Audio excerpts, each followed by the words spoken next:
Hello, my name is Jillian Mayer, And I'm Lucas Leyva. and together we are Mayer Leyva. I have a art background. And I have a theater background, and those are our two last names on fire together. Together we make films. Yeah. Sorry. Thank you for having us. We are here with a narrative feature film. We are currently in pre-production, and we hope to shoot this year.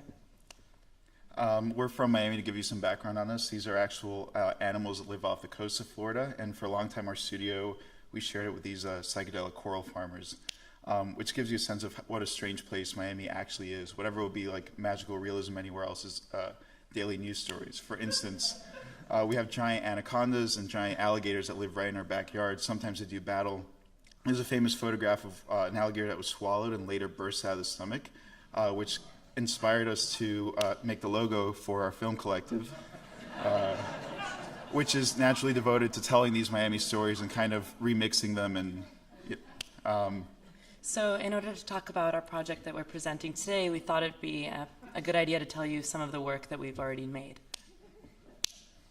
So this is a video that we had that explored identity and legacy online, and it did its place in the art world. We were able to play at museums and galleries, but it also was very popular online and did TV and pop culture crossover. so a lot of our work kind of does this funny little dance between like maybe premiering at a festival, then kind of jumping into the art world for a second, then going online and being recontextualized every time, and it's really fun. We'll talk about that one later.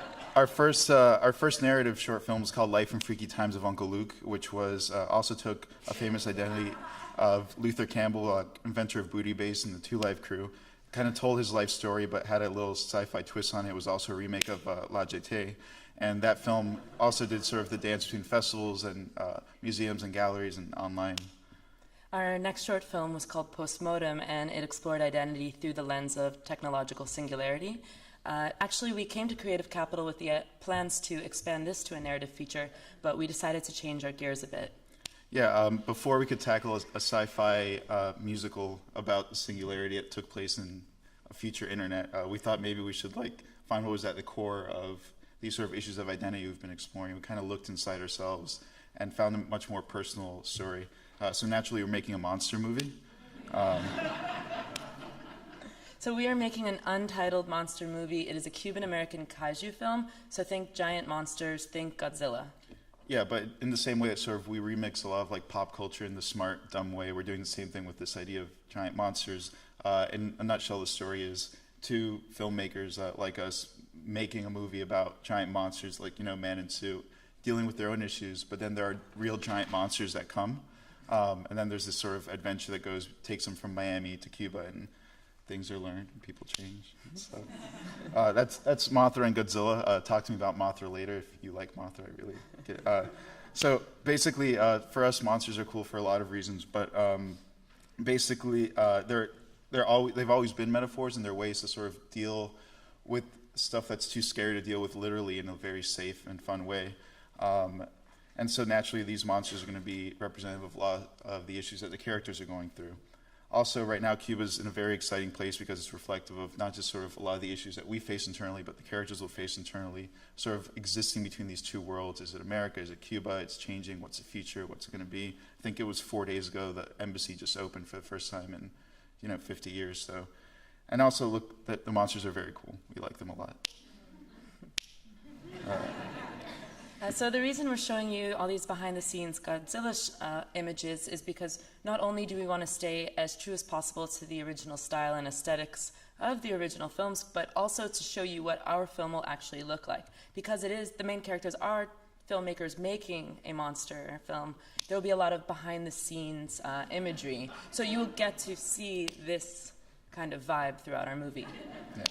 Again, just to be clear, it's like two filmmakers like us in Miami making a movie that looks like that, Man in Suit, dealing with their own stuff, and then the real monsters come and they have to go to Cuba and do stuff.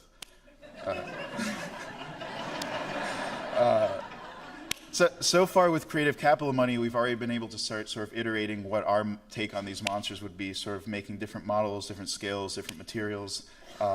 This is actually our studio in Miami where we experimented with, kind of bigger one, very roughly, different materials, different kind of like fun things. And We were also able to go to Cuba and do all of our scouting. We locked down all of our locations for the Cuba unit of our film. It was really great, and we also realized that while you're traveling through the countryside of Cuba, it's often on fire, which made us feel like the monsters already arrived. So it was a kind of a good omen for us. We're also able to secure our Cuban casting. This is Humberto. He lives in Havana. He's a taxi driver, but he also teaches magic classes in the woods. Yeah, so we did a quick little... That's very true. We did a quick little screen test with him. He's very good. I'm not, but we ended up casting him. And another funny thing that happened with casting is that we have this crazy friend in Miami who is kind of a really big character, and like we end up kind of filming some stories that happened in his life. Those stories ended up getting picked up and became a series on MTV called No Seasons. It's a shameless plug. You guys should check it out. However, now this supporting actor is kind of famous with the tween crowd, which is really bizarre but fun for us. So what we need. Yeah, the things we need mostly is we need producing help. All the projects we've done so far we've done on a very small scale by ourselves in Miami. So we need someone to sort of help us scale up in an intelligent way. We need advice. Again, we come from outside of like the traditional industry. We don't really know how to do this. It's our first feature also. So. Yeah. We need legal assistance. A company that owns Godzilla likes to sue anyone who makes a giant monster thing. Maybe we want that, maybe we don't. So we also need, even though we have locations and know people in Cuba, we need sort of like a coordinator, someone that knows stuff on the ground that will keep us out of jail and from being detained. And also, if you really like monsters and want to come to Miami and help us build, find us. Also, advice shouldn't be any darker. Advice is equally as important. Yeah, I don't know why that happened. So thank you very much. And if you'd like to see anything that we've showed you a little bit of... Wait. Okay.